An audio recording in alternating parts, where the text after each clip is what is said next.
They say the moors don't just surround Wuthering Heights, they own it. Wind, fog, and stone, everything feels alive, watching. This is a love story, but not the kind that comforts you. It's obsession, pride, and the price of wanting something the world says you can't have. And once the door opens, nobody leaves unchanged. Wuthering Heights isn't a home, it's a force. Every hallway feels like a warning. Even the light looks tired here, fighting the dark. In stories like this, love doesn't bloom in soft places. It grows in harsh weather, in locked rooms, in silence that turns into secrets. And the house keeps every secret it's ever been told. One night, a stranger arrives, not with treasure, but with a child. A foundling pulled from the streets and dropped into a world of rules he'll never fit. And in that instant, two lives collide. A girl trapped by class and expectation, and a boy who's never belonged anywhere. The storm outside is loud, but the real storm just walked in. They grow up like wild things untamed, inseparable, speaking a language only they understand.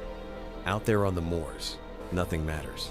Not names, not bloodlines, not who's allowed to love who, but childhood is a short season. And when the world starts asking for obedience, this kind of bond becomes dangerous. Here's the cruel trick. Society draws a line and calls it order. On one side, comfort, safety, a respectable marriage.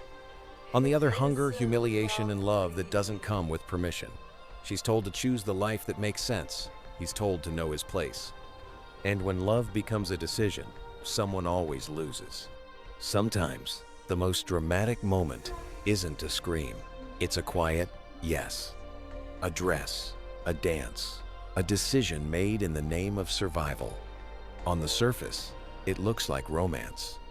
Underneath, it's surrender to a world that rewards the right choice and punishes the wrong love. And the person left outside that door never forgets. He leaves like a ghost. No closure, no promise, just absence. And absence is a weapon in a story like this. Because when someone disappears, the imagination fills the silence with rage. The moors keep their footsteps. The house keeps their memories. And somewhere beyond that fog, a vow is forming. If love can't be gentle, it can still be powerful. Then comes the return, the kind that makes a room go quiet. He's no longer the boy everyone dismissed. He has polish, money, and something sharper than either, control. But the past isn't impressed by new clothes. Old wounds still live here. And when someone comes back carrying the same love plus resentment, the temperature in the story changes. This isn't a love triangle. It's a battlefield with manners. Everyone speaks politely, but every word has a blade in it. Because love here isn't soft. It's possession, reputation, revenge, and regret, all wearing the same face. And the most painful part? They're not fighting for a future. They're fighting with the past. Every adaptation has a moment where nature feels like it's taking sides. The wind turns violent, the sky cracks open. And suddenly you understand. The moors aren't background, they're emotion made physical. In that storm, love and rage look identical. And when two people are bound by something they can't name, they'll chase each other through anything. And this is why it's dominating headlines right now. A Valentine's weekend Gothic romance that opened at #1, about $34.8 million domestic and $76.8 million worldwide in its first weekend. That's not just curiosity, that's an event. People aren't only watching a classic story, they're watching a modern, stylish interpretation turn old heartbreak into new spectacle.